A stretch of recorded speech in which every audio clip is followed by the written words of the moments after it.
Hello, everybody. I am the Recordo voice, and I have something to tell you about your own voice. You hear it every time you speak or sing, and yet you don't know how it sounds to others. This is a scientific fact. Here at last is a way you can test your voice, and hear it as it actually sounds to others. You know that personality is denoted by your voice. You can now find out what yours is like. Step up to this wonder machine and make a permanent record of your voice. It only takes a minute, and all it costs is sixpence. You can speak or sing up to 125 words in any language, and as soon as you have finished, your completed record is instantly delivered. On the side of this machine, there's a little gramophone on which you can play your record and listen to it with earphones. And you can listen to this with earphones if you like, or through your radio, through speakers, or any way you like. This is the Bureau of Lost Culture. I am Stephen Coates. There's nothing we like better at the Bureau than to dig up a story from the past, unearth it, excavate it, revivify it, bring it into the light and shake it down. We love stories, testimonies from the other side, from the counterculture, stories of obsolete, strange technology. And this episode has a bit of all that stuff, long before you could just press a button on your iPhone or your computer or in Zoom and record your voice. You could walk into a department store or a railway station, or perhaps at the end of a pier, and enter a strange looking booth, somewhat like one of those passport photo booths or a telephone box, and you could put some money in and you could record your voice and make a record in the 1920s, 30s, 40s, 50s, 60s, well, up until the 70s, I think. You just heard an example of how to do it at the beginning of the programme. It was a wonderful thing because people got the chance for the first time to hear their own voice, to make a record. How special is that still to this day? It's an obsolete technology, and who better to join us to tell that story than our guest on this particular programme of the Bureau of Lost Culture. I was there with my friend and collaborator Paul Hartfield, and we invited in Alan Dein, BBC radio producer who's made many wonderful documentaries. And, most importantly, for the purposes of this episode of the Bureau of Lost Culture, he is the expert on the self-made record. So, let's take it away. Hello, Alan. Hello, Stephen. Am I an expert? I'm passionate, and I've been following and exploring the story of these discs. And you're absolutely right.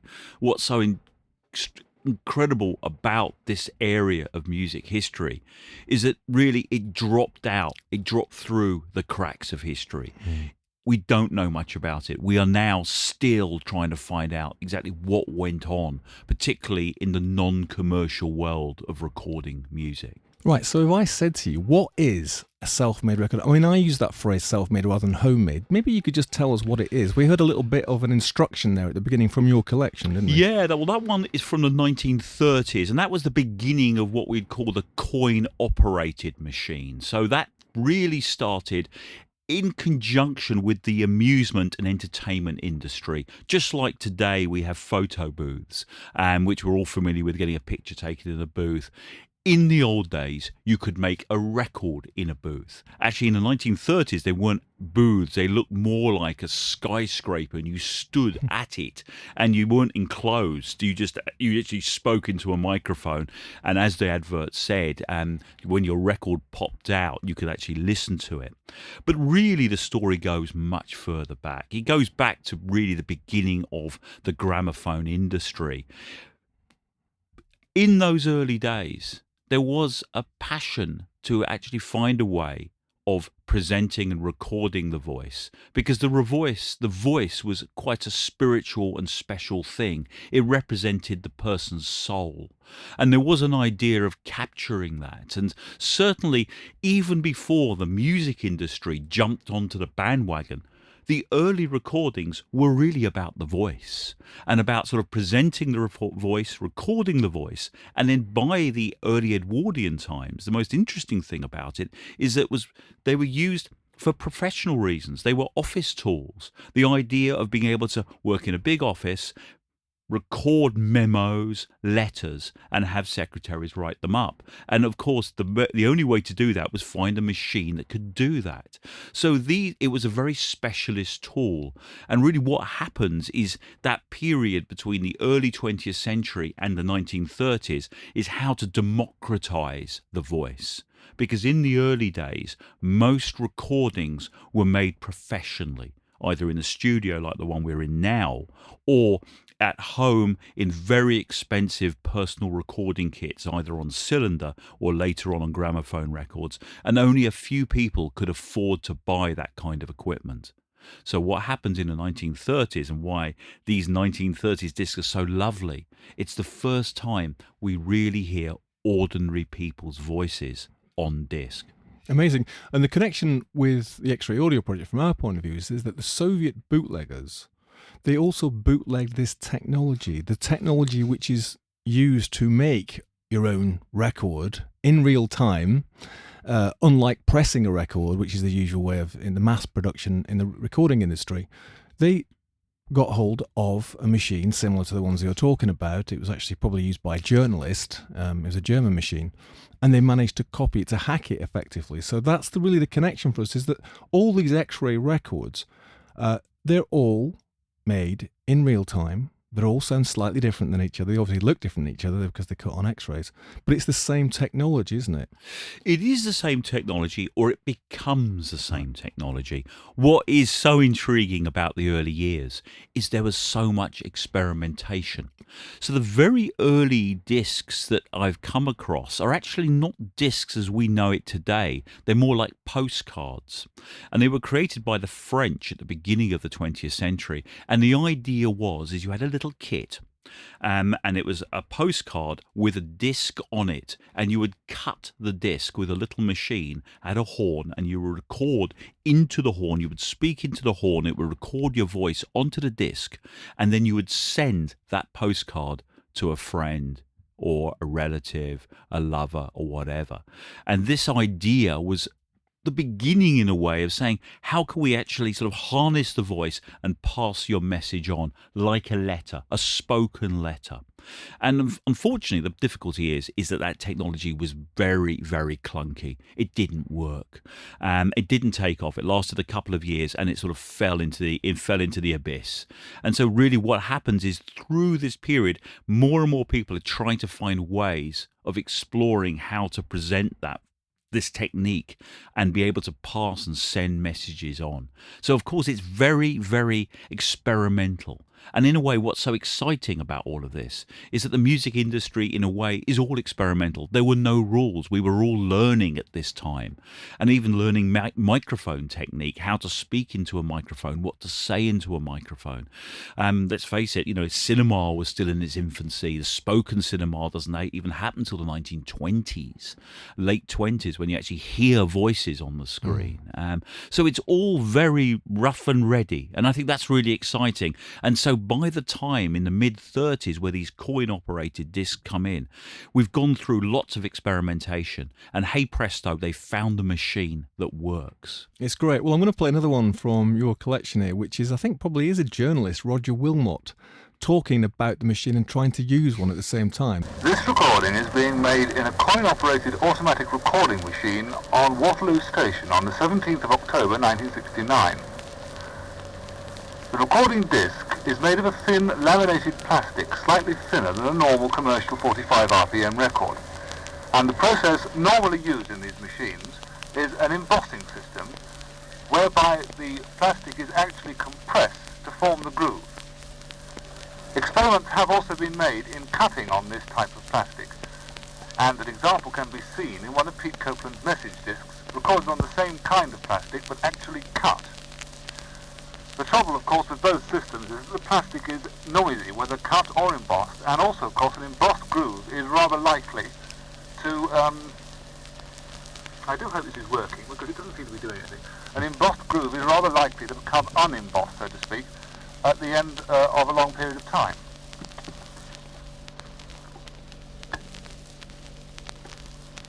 I don't think it's working at all.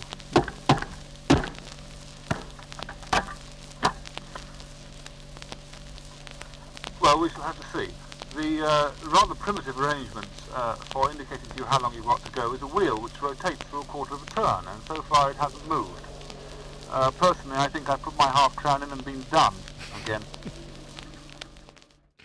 Yeah, we actually do record X-Rays live from performances. We have quite a few months. Is it working? I'm not sure. Yeah. So, Paul, I mean, that's true, isn't it? It's not an easy business. I mean, they got it, as Alan said, they got it done professionally. This is 1969, so that's quite late on, isn't it? But it's not an easy business, is it? It's not an easy business at all, and I go through that every time without the accent, more swear words. And for real nerds, I mean, that difference between cutting and embossing is just that, isn't it? Is that writing with a biro or something, isn't it, rather than actually cutting? Yeah, prefer to cut. It's it lasts longer. Yeah.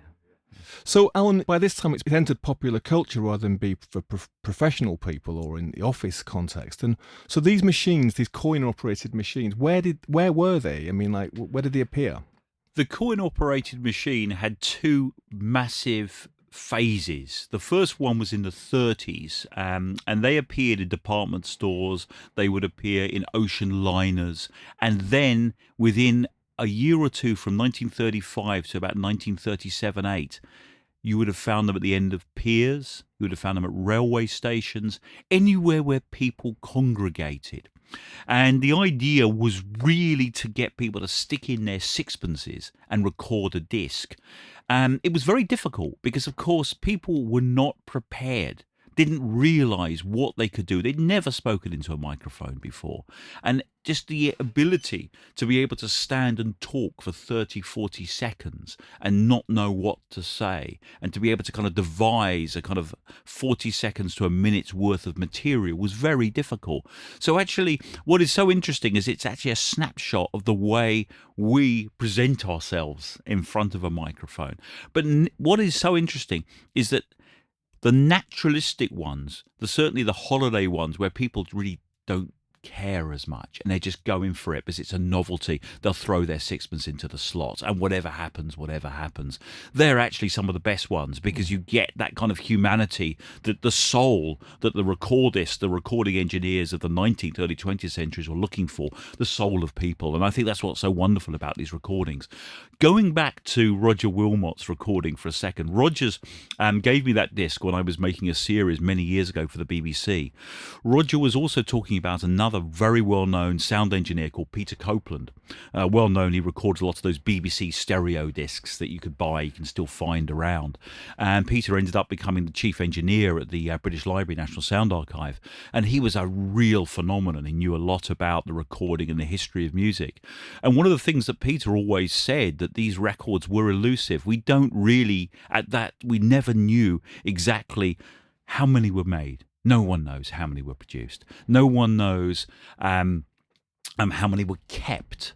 No one really knows very much about the kind of the machinery of the business, because all the documentation was destroyed. There's very little information at our fingertips, and I'm sure that's something you found as well when you're researching the X-ray discs. Is that you're going on whispers, hearsay, anything, and trying to gather the stories. And in a way, it's similar, even though this is not the cold block East. But this is Britain, and obviously we're specifically talking about Britain at the moment. But of course, these discs became very popular around the world. Certainly, the company that produced the voice discs, the aluminium little sixpenny discs, they were sold throughout the old empire, and you could make discs in pretty much in lots of different countries around the world.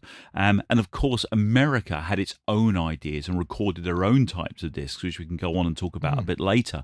So actually, this technology was moving, not only, that the experimentation was still going, but what is so interesting is that other countries around the world were doing their own thing with these kind of recordings. Well, let's have a listen to another one from your collection, which I think is in Liverpool in a store. It was in a department store, I think, which was Lewis Stores, right? Hello there, old-timers. You remember that idea of mine about making gramophone records instead of writing letters? Well, here's the first example now. I'm up in Liverpool now. Well, I'm in Lewis's shop, as a matter of fact. Very good shop indeed. And June has just made a record. I'm afraid there's not very much to hear on it because she went all silent again as usual. Well, Gwen and her dad and June are off today on the Yoma, and I shall be sorry, I suppose, to see them go. Well, anyhow, it won't be many more days before I'm getting on board myself. As a matter of fact, I can't make this letter any longer. I'm beginning to feel the pangs of hunger, and I haven't had a drink of any sort. Not only today, but not even last night. So I think we'd better rectify that at once. Cheerio, people. This is letter number 1. Everything's all right. Cheerio. The record you have just heard on the reverse side of this disc was made at one of Lewis's stores. 80 years ago, Lewis's started with a small shop of 26-foot frontage. And from this modest beginning, Lewis's have steadily grown to be the most outstanding retail distributing company of its kind in this country, probably in the world. Today there is a Lewis's in Liverpool, Manchester, Birmingham, Leeds, Glasgow, Leicester and Hen. I'm going to fade him out, but I mean that's interesting as well, Alan, isn't it? Because it becomes a sort of a carrier for an advertisement, doesn't it? Absolutely, and in fact, that was one of the ways that these machines could be placed in so many different locations throughout Britain. It was an expensive process. These machines were very solid, very beautifully constructed. They looked a little bit, as I said before, like 1930s skyscrapers, US skyscrapers. Very beautiful looking building, but it cost a lot to maintain. So the only way they could actually get sort of funding straight away is to create advertising. So what they did is the discs were two-sided. They looked like a kind of conventional CD. They're silver looking, aluminium. But as you can hear, they play very well. The quality is excellent. And in fact, I would argue far superior to what would come next in the 1960s with the famous Caliber discs, which were vinyl, and they were 45 RPM discs. These little aluminium discs were actually very good. The clarity was strong. You got about 45 seconds of audio on them. They were made in the machine, so they were embossed straight away in the machine, and they could pop out. You could play them. You still had to pay for them, so if you didn't like them, you still had to pay the money. But the important thing is you could listen to them straight away. And also the great thing about them, which is so interesting, is the fact that, this idea of democratizing the voice, the fact that they were available in so many places, and actually, ironically, that led to the downfall of the company. Because these discs you can still find them they're quite plentiful. A lot of people did them. A lot of people recorded on them. Difficulty is they didn't get enough sixpences, even though so many people use them, they just didn't get enough through the slot. They wouldn't pay for the machines. And by the end of the 30s, voice records were no longer. Mm-hmm. Paul? Were the advertising discs already recorded, or did they record each one as it went along, double-sided? Good question. They were recorded beforehand. So they were all preloaded. They had a machine in Wembley. There was a big 1920s factory called the Hong Kong Works in Wembley, and this is where the company were based, amusement equipment company. And what they did is they produced lots and lots of discs, pre-recorded, and they were sent out to the specific locations where the recordings were made. So, for example, Lewis's in Liverpool, those discs with the advert was sent there. There's adverts for End of Piers in Southend and places like that. There's adverts for cigarettes. There's adverts for restaurants. So the adverts themselves are fascinating because they're a snapshot on the kind of commercial world of the time. But of course, that was exactly what they did. They were all pre-recorded. So would it be the same guy? You'd hear the same voice advertising chocolate, advertising lots of similar voices. You do notice about 2 or 3 voices, and there's a wonderful song which you may have or may not called "Make Mine a Miner," which was a cigarette, and it was actually the voice was we've discovered was a chap called Bobby Comber, and Bobby was a very well-known musical variety artist of the 30s, and obviously he got a few bob on the side to do the adverts for voice records. Excellent. Well, listen, just to go the opposite pole from the advertisement, I've got a little test here for Alan. Now, Alan, I would like you to tell us who this is. The clues I'm going to give you is that it was recorded on Oxford Street, not very far from here, but not in a department store, but in HMV, which also apparently had a recording machine in there. Let me play it and see if you can tell us who it is. Intrigued. Oh, so loose, very short, he go yard blocker. Ilanustraha Kelazod, Sobrazo do Ray, Eton was a Gatisad, Girat Tamel Pireti, Das Toel Quo Khan, Tahaz of the Nazod, Old Pumimahe Tan of the Lohaz of the End. I don't think we need to hear that much more of that. It goes on in that vein for some time. Any ideas, Alan? Oh, the timbre of the voice, I recognise it. Stephen, any more little hints? Clues? Well, he was infamous, put it that way, rather than famous. Right. Became, in fact, one of the most infamous people in the country and was known colloquially, well, they wouldn't guess it from that voice, as the Beast, or the Great Beast, in fact. Trying to blank that. Okay. Okay, well, it's actually Alistair Crowley. Oh, how interesting. And he recorded that in the HMV store in the 1930s. It was wrongly attributed as being recorded on wax cylinder, but in fact actually it recorded a series of recordings on disc. And that is him reciting the language of the angels, apparently. It's fascinating the fact that so many people like Crowley, who were kind of connected to the arts, literature, music, did make these kind of recordings, because even they were fascinated in what their voice sounds like back to them, because most people don't know what we actually sound like, and it was the first time. And a lot of people didn't record professionally, but were well known in their own fields, like Crowley, of course. So that's very interesting. But of course, going back to the kind of, in a way, what the voice meant, and this idea of the voice as a spirit, and also a lot of the early recordings, there was an idea that you could record the dead, the past, and there's the idea that you could lift the spirits out of the ground in a way through actually sort of capture. A microphone could capture something that we can't hear.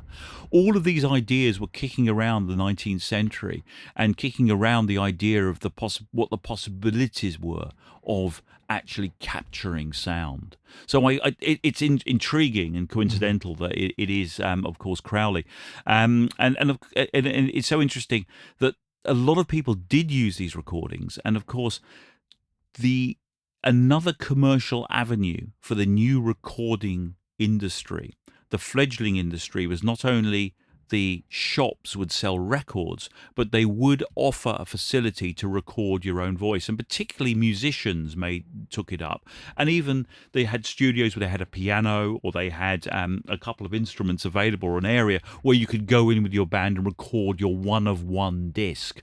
So that became another popular area, as opposed to the coin-operated disc, which is much more rough and ready.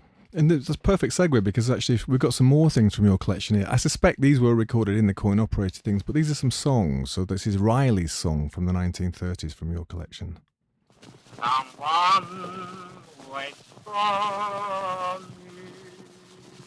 If only I could see her, how happy I would be. Let the blues of the night meet the dawn of the day. Someone waits for me. Well, Tom, what do you think of that? The recording's like just about nearly going to finish, so I'll send you a letter when we get down to Australia. That'll be about 6 weeks' time. And I'll keep on writing continuously, say every week or so. And so I hope you get this safely and keep it till I get back home. I'll be home in about maybe anything from 18 months to 2 years, so to that. I mean, crikey, how much history is packed into that 1 minute? I mean, that's amazing, isn't it? I mean, beautifully sung. Yeah. I don't know if it's is it an Irish song or something? I'm not sure what it is, the folk tune, but he sounds like he's in Liverpool and he's going to heading off to Australia, emigrating or something. Is that what's going on there? Or? Yeah, he said he's going to be back in a couple of years, so he's most probably got a job out there. And of course, it was the era of the sort of £10 poms. So many people left the industrial north and other places to start a new life in Australia. And these kind of discs would have been mementos. Maybe the last time you would have heard a voice. And of course, making a phone call from Australia back to England would have been just so phenomenally prohibitive as far as cost that disc would have left people, the sound of that person's voice until they got back. And I think that was very important. And of course, singing was a natural. That was inevitable. That's what people were going to do in these booths because, you could do it. And obviously people had songs in them, the popular song, the kind of the Irish song, the pub song, obviously the in this case is obviously from Liverpool, where sort of one of the homes of songs. So I think that as you said, it's packed with stuff, and I would say it's 1930s. I think it may be an aluminium disc. It most probably is a voice disc. Amazing quality as well, isn't it? Superb. Superb quality. And also, as you were saying earlier, the power of the voice. It's like the soul of the person captured in a way that a letter never could. Because actually, it's got their minute, isn't it? It's all in there, isn't it? And he's trying to squeeze his message in and his song and it all together, and it's wonderful. Totally, and also the fact that when he's talking afterwards, it is pretty naturalistic, and that's nice. It's not someone, a lot of people wrote down what they were going to say, and in fact, actually, that is important because from the 1920s, when the BBC starts broadcasting, the way we would speak in a studio is we would have a prepared set of texts, so everything was read. There was very little naturalism.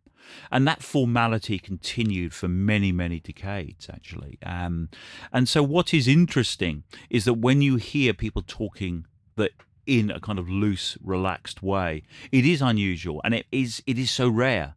And so these are vital bits of social history, as you say. They are so important.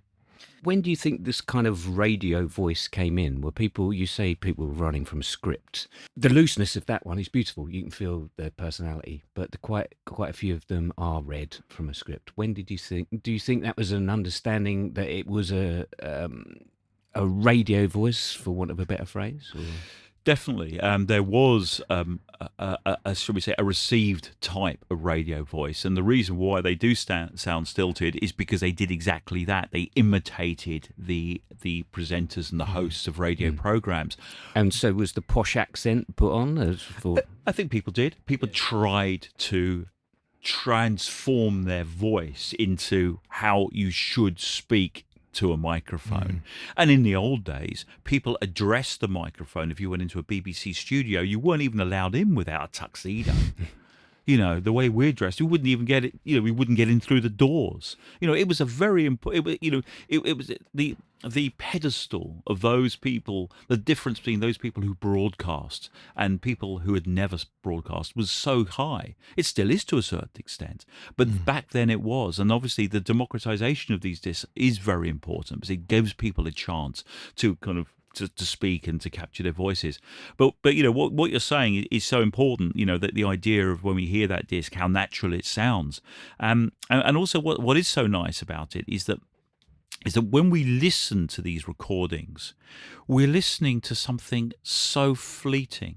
It's that most people most probably won't even remember what they did. It's just a second in their lives. It's just, and to capture like a photograph, it does offer a very, very unusual snapshot of history. Let's have a listen to another one.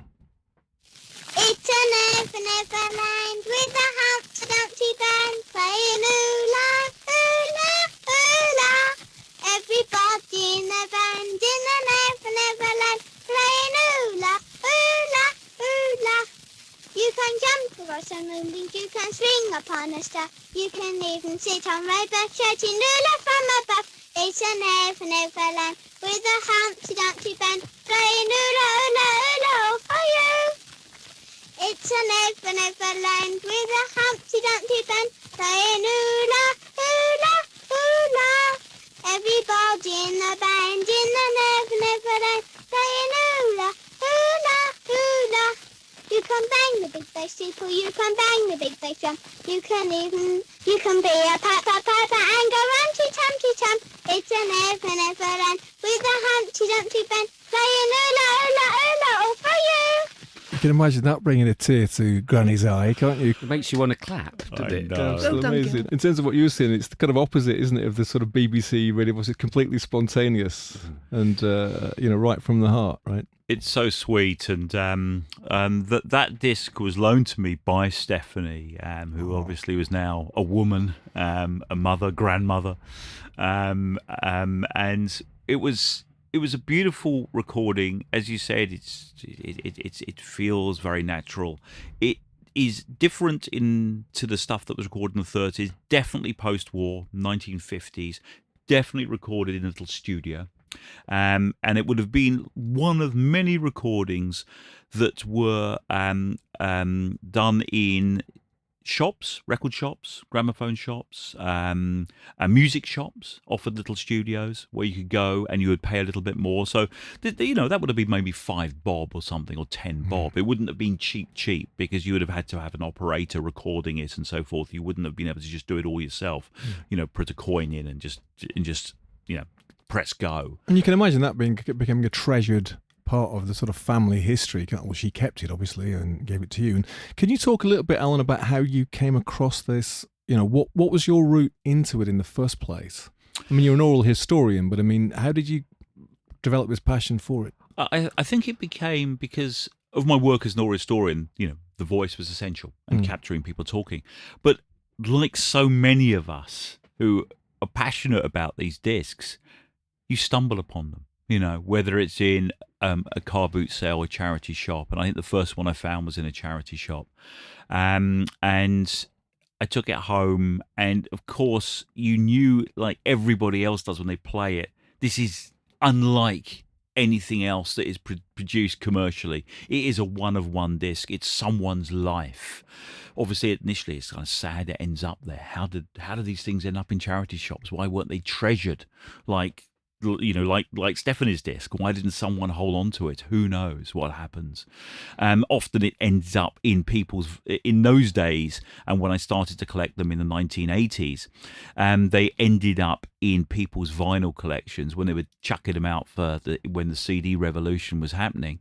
They just got lost in the record collection, and as they binned or dumped the whole record collection, out went some of these discs. And so a lot of the discs that were found subsequently, unfortunately, didn't have the provenance. They just found voices, like found photographs. Very fascinating, and we love to look at found photographs, and we're intrigued by them. But there's nothing like having the story, because obviously we can make our own story when we hear a voice and we look at a photograph. But when you actually hear someone talking about that record, and obviously the social history around that record, there's nothing else like it. So what I did when I first started to kind of really dive into these records and trying to find a way of understanding them, I put an advert in the Radio Times. And this was in the 1990s when you could do that kind of thing, and said, does anyone have these discs? And people sent them in. And this was at the BBC. And they sent them in originals, which was amazing. Some people dubbed them off onto cassette or reel-to-reel. But it's amazing how many people sent the original. And obviously what I was doing was I was dubbing them all off, digitizing them, and then sending back their originals. And then made a series of radio programs about them. But what was wonderful, of course, is that they had the provenance. They could tell me about the disc, and they can sort of connect up those voices, and particularly the poignancy of hearing voices that are no longer with us. Do you discover any sort of set that you could trace the path of the family's history? Or? It's a very fascinating question, because actually I did, but not with these kind of discs, but with cylinders.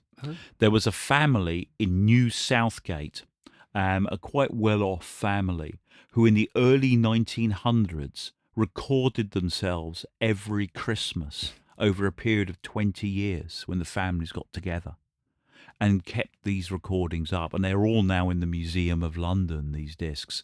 And it's another story, these cylinders. But that was the only time I actually know of as you say, a kind of a collection over a period of time. There's lots of sets where people make lots of them, because of course one of the things we notice when we listen to them is how short they are. So of course you've got to put a lot of sixpences, or a lot later on a lot of 2 and 6s into the slot to say something substantial. So there are sets of 5, 10 discs where people haven't finished off their story or haven't finished off reading something. So you do find those quite often, and sometimes you find them and there's a couple missing. It's obvious that, you know, what's happened to it. They've heard it and didn't like it. Intriguing. I want to play another tune, actually. Here we go.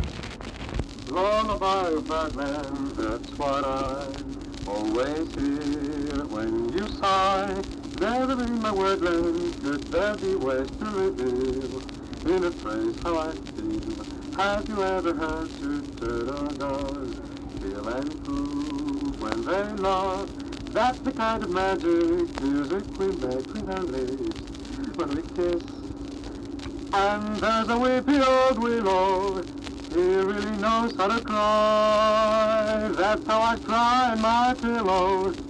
If you should tell me farewell and goodbye, lullaby of birdland, whisper low.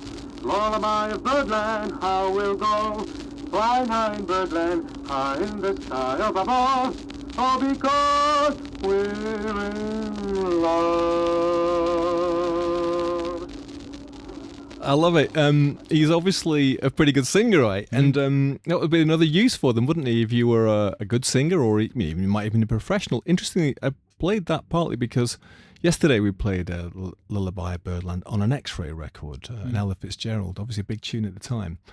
And in the Soviet Union, Alan, there wouldn't be any way for a singer-songwriter or a non-professional musician to make a recording, because you had to be a member of the Composers Union to write lyrics, to be allowed to record your lyrics, and you had to be a member of the Musicians Union to be able to write and record a tune. And of course, becoming a member of the union would be subject to approval by the authorities. That was another way of controlling the whole thing. And so there wasn't really any other way for amateurs to record at that time in the Soviet Union apart from direct to disc on X-ray. It must have been wonderful this time. If you were a musician, you could just go into one of these booths and, you know, put your sixpence in, or later your 2 and 6, and make a recording of you, right? So true. So true. And I think that this is common not only in the Eastern Bloc, where there were lots of added pressures, but certainly the early blues recordings that we find in the States, in the US, are often recorded on these kind of recordio machines or coin-operated machines, but certainly very cheap, non-commercial recording equipment, because of course those musicians could get nowhere near a studio, and it was cheap and cheerful to be able to sort of hawk your talent and have a disc and say, I've recorded, this is what I sound like. And until you got to that stage, you were making these kind of recordings. And famously, lots of groups that are so well known today, their very first recordings are on these kind of discs. Famously, there's a Beatles one. Their first disc is in a little studio. Wow, I didn't know that. So maybe that up in Liverpool somewhere? They went into a store like Lewis's or something? Or absolutely. They went into a small recording studio that offered them, you know, you could, for a 10 bob, you could make a record. Right. And it was a one of one. You only had one, you know, so you weren't making a run of discs. And I think that is the beauty of all of these records, is that they are one in an edition of one. It's the Elvis thing as well, isn't it? And Elvis, exactly. Elvis did the same as well. It was the beginning. It was the start. It was the kernel of what was going to become a kind of recording career for some, and for others, it was the only record they ever made. It's amazing, isn't it? I mean, I bet that's worth a bit then. That one-off record, Beatles record, isn't it? How can you put a price on it? You couldn't put a price on it, right? And I'm sure someone may have done, but who knows what these things are worth. And certainly these recordings are highly prized, certainly in the States. And when I researched the series, looking at the global reach of these records and spoke to American collectors, some of the big blues collectors pay heavy money for these very early recordings, because these are very special. These are raw. You know, if you want blues really dirty and real, you aren't going to get more real than these kind of authentic recordings in very, very primitive recording studios. One of the things about the X-Ray Audio Project, one of the sort of themes of it, if you like, which seems to really appeal to people, particularly live, is just this, in fact, that it's a story about a time, just in the way you're talking about, when recordings were one-offs, everyone's different, but also precious. And you know, at this time in the Soviet Union, if you were listening to the Beatles as they were at the end of the X-Ray period, sound quality didn't matter. I mean, some of those records sound absolutely awful, right? But it was something precious about them because you couldn't get it. You know, it was super rare. And I think one of the themes that we found with this project is that it's a sort of contrast to now, where recording and distribution is infinite. You know, you can get anything, and for no cost, you don't have to pay for it, but it can be reproduced infinitely. And of course, these records, some of the beauty or the value of them, isn't it, is that they are one-offs. You're absolutely right. You know, I think that they're revered for that reason. And of course, just like a 35mm camera, when you're looking at your 24 or 36 film, and you know that you can't just go on photographing in the old days because you didn't have enough film, so every shot counted. And of course, we live in a culture where it's just ad infinitum, so there is something very special about that decisive moment, the moment of that snap, the moment of that recording. Obviously, on the other side, and what happens as well is that these are also part of a kind of throwaway culture as well. And the reason why some of them just end up, and we find a lot of these records on eBay today, you know, being sold off, is because they were dumped. People didn't see the value in them as well. We see the value. And for example, when four guys went out on the drink and recorded a disc at 1 a.m. at the end of a pier or something, and one of them takes it home and listens to it and thinks, you know, okay, I don't want to remember that, and that ends up being dumped. And somehow we discover these discs. Obviously, they're valuable to us, but they weren't valuable to them at the time. And I suppose that is interesting as well, is that what is valuable in the future is not valuable in the present. And I think that is something that why these records and people like us, I think, have become so interested, is because there was just literally a blotting out of history. I'm glad you mentioned End of the Pier, because I'm going to play another one of yours recorded in Brighton. Hello Bert, just a word for you from Brighton. I'm only here for the day, you know. I thought you'd just like a message before I came back. I wonder what you've been doing all day. I haven't had time to sing you anything, but I just thought I'd like to make you a record. I wish you could answer me back. It's lovely here today. I've had a fine time, sat in the deck chair all day. Been up and had tea, finished. Now we're just going back to the Shadow Bank.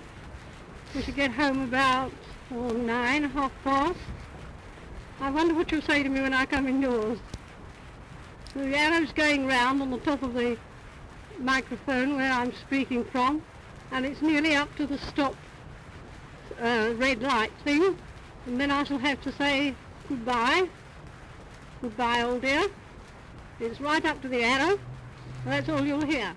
The Brighton connection is interesting, of course, because famously in Brighton Rock, the movie with Richard Attenborough, the execrable Pinky, the gangster, makes a voice record, doesn't he? Most probably the most famous moment for these kind of records. It was the moment where a film that is oft remembered and is still a wonderful classic after so many years. And, you know, he does indeed. He records a disc, and obviously he has a very particular role to play in the film. And those who haven't seen the film do see it, and I won't spoil it for you. So that's people going, you know, on holiday is a perfect way. You know, it's a souvenir thing. And I want to play another one of yours from a bit further afield.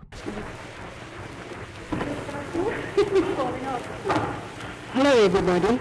I am at the top of the Empire State Building in New York. The Empire State Building is the highest in the world. It is 1,250 feet high and has 102 stories. I can see the whole of New York spread out below me. The towering skyscrapers look comparatively small, and the huge hotels and public buildings are far below. In the distance, I can see the Statue of Liberty, the Woolworth Building, the Rockefeller Center, and the quays where the Queen Mary and other Atlantic liners dock. New York is a very interesting city. Matilda told such dreadful lies it made one gasp and stretch one's eyes. Her aunt, who from her earliest youth had kept a strict regard for truth, attempted to believe Matilda. The effort very nearly killed her, and would have done so had not she discovered this infirmity. That's interesting, isn't it? Because a bit like Paul was saying earlier, it sounds quite scripted. The first bit almost sounds as though she was using the machine in the Empire State, but reading from a pamphlet or something. Yes. And then she goes into this rather lovely sort of rendition of a poem in a sort of radio voice, doesn't she? There, totally. And I think it's so true about this relationship with the sort of technology, people describing what they're doing, but also the fact that they needed a prompt to help them speak to a microphone. And in fact, in the very early years of these voice records, and this was a disc that was this recorded at the top of the Empire State, and the Empire State had one of these recording booths pretty much from the opening of the Empire State Building. So it was a big thing. When you got to the top, you could make a record, and in the envelope where you got the record, when you got the envelope, you had a little bit of script. So it told you the height of the tower, the distance from various buildings, what you could see from the position of the recording booth. So you were given that information. So you would become a little bit of an expert. You're also promoting the tower itself there, and which was very important. But certainly that's so true. All of these prompts. And in fact, when voice records first started, one of the things they did is they offered a little leaflet that came in the machine, and you could pick one out, which actually told you what to say. So it in fact didn't even you didn't even have to make up your own story or even tell your own, present whatever you wanted to say. You actually were given that information. So it would say, hello, I'm so-and-so, I'm doing this, how are you today? It would be really nice to see you very soon. And all that kind of information so you just read it out. And of course, some people binned it, discarded it, and didn't do that. But it shows how people felt that they needed that kind of prompt, or the company felt that how would you break through people's nervousness and reticence to talk into a microphone? Now, you mentioned America before, and of course they had their own huge culture of this stuff there, and yes, with the blues musicians. But another big thing in America and here, of course, was the use in the war, wasn't it? And I'm going to play another one from your collection here. How do you do, Miss Otis Kistner of Wheeler, Wisconsin? This is Paul Haggerty, the Gem Blade reporter, and I'm speaking to you from Fort Benning in Georgia. We're very happy now with the best wishes of Gem Blades and Razors to send you this recording made by your brother, Sergeant W.J. Kistner. Hello, sis. I happen to remember that you have a birthday coming up, so I thought I'd better give you a little remembrance. Each time as the year rolls by, take this record out and play it and think of me. Wishing you a very happy birthday, your brother Wendell. Well, thank you very much, Sergeant. Let me just add my good wishes on your birthday, too, Miss Kistner. And also that we all can help Uncle Sam now if we buy defense stamps and bonds. Goodbye. Right. I mean, Alan, to explain what's going on there, because there's quite a lot. I mean, there's an advertisement in there at the beginning, and there's somebody introducing and finishing it off. These were booths that were erected throughout the US by Gem razor blades, and also Pepsi Cola did it as well. And the idea is that you could record a message. You would go into the booth, record a message. Obviously, it was promoting those products. You would have a recordist with you. So when the record was made, that host would actually be also recording that disc, significantly to make sure that you weren't saying anything about what you were doing in the war effort, what kind of training you had, or anything like that. They were very simple messages to loved ones back home. But the important thing was they were morale boosters, because that disc was possibly could sadly be the last time someone may have heard their husband or their father, but also significantly for those people that were away from home, could be away from home for a very long time. The voice was there for them to listen to over and over again. These discs are very beautiful as well. They're lovely objects, and I think that's something going back to the work you've been doing researching the X-ray Bones discs, is that they're amazing objects to look at. Obviously, the beauty of these discs is that they weren't only the audio, it was also the presentation. They came in a very attractive envelope. The discs were what we call picture discs. So the image on the disc would have been the photographs of the kind of booths that you could make the recording, and on the other side, an image of for example, a drawing of a Pepsi-Cola bottle and something like that. So it was actually they were attractive objects in their own right. So they became something that you would want to treasure, unlike possibly the throwaway things that we would also talk about as well. They were special, treasured objects, and particularly because of that voice. So we're going to hear another one. This is Voice of the Forces. You're absolutely right. It comes in this beautiful envelope. It's organised by Army Welfare. NAFI, I'm not sure what that is. NAAFI. That was the NAFI were places where you would go for your social events. Right. So that was sort of a place away from the battlefield. Hello, darling. This is Bill speaking. I have been with you in 2 or 3 forms, in thoughts, in letters, and in dreams. And now something very different. My voice is with you. This is Monday, the 27th of August, and my second day of leave in Jerusalem. My last away from you and home. Although the release scheme is still an uncertainty, I still have my hopes of being at Christmas for good. In the meantime, I have other hopes, that is, of being with you on a short leave, and so break the monotony of these years of parting. Be ready for me. Kick at the ladder and roll in the barrel. Won't be long now. God bless you. I love you. Keep smiling. All will be well soon. Give my love to all at home. Yours for always, Bill. God, it's so poignant. You don't know, of course, whether he came home. Yeah. What's wonderful about that one in particular is that he's very intimate, isn't it? He's talking about you in my dreams. He's forgetting all the radio voice stuff. He's forgetting the fact that he's in a booth and somebody's listening in, Sergeant Major, whatever.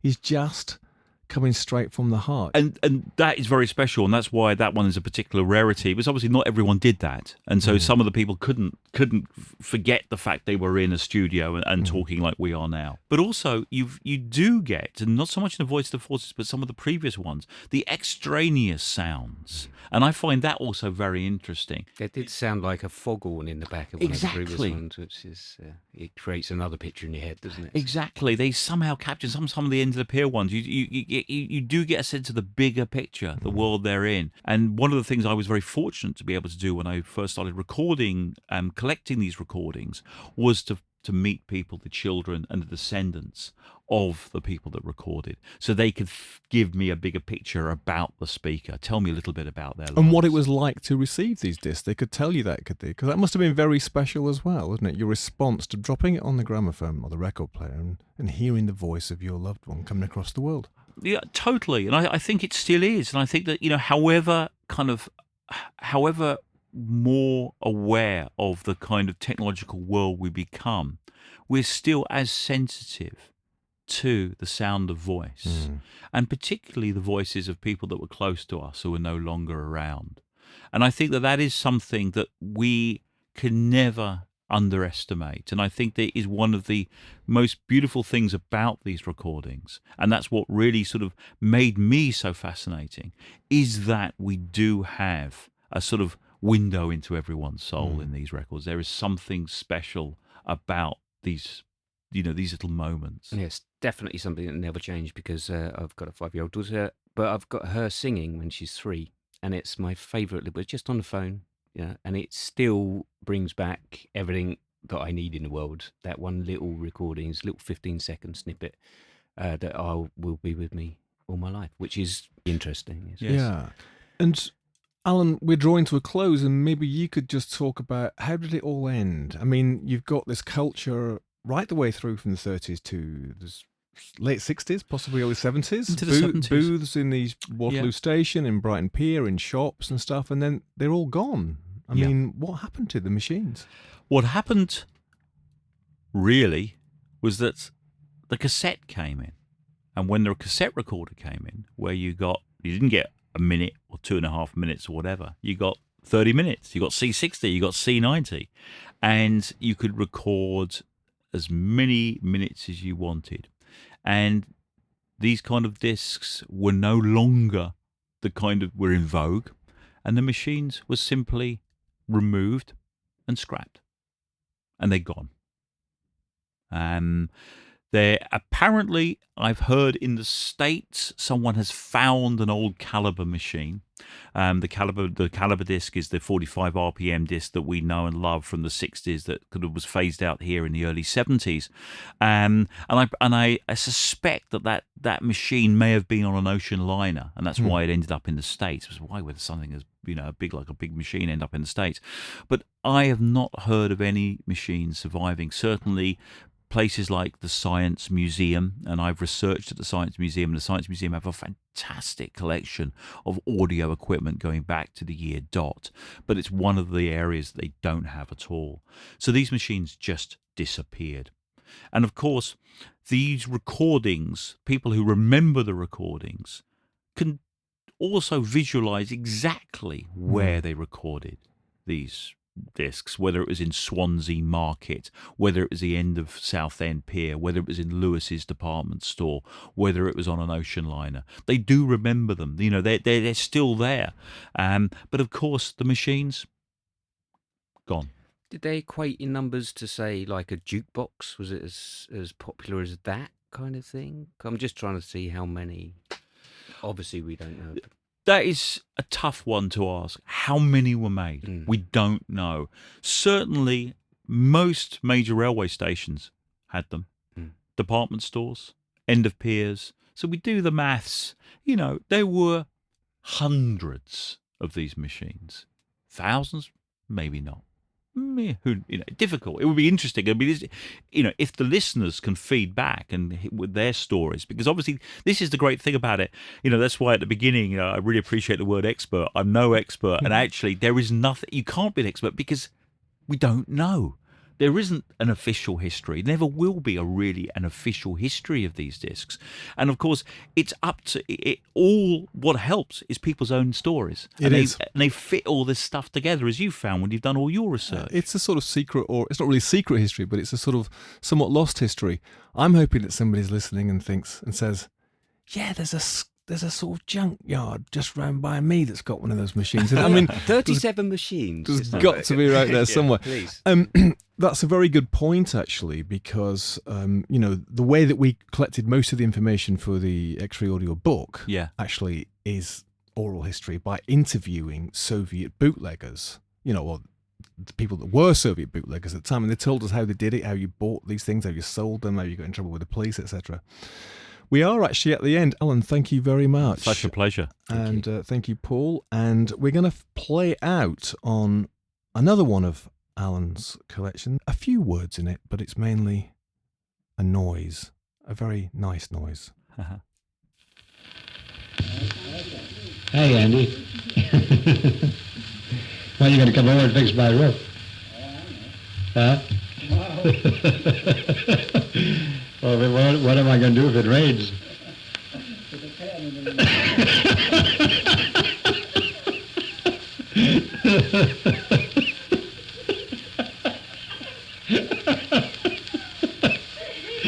I think you better come over tomorrow. You think you can do that?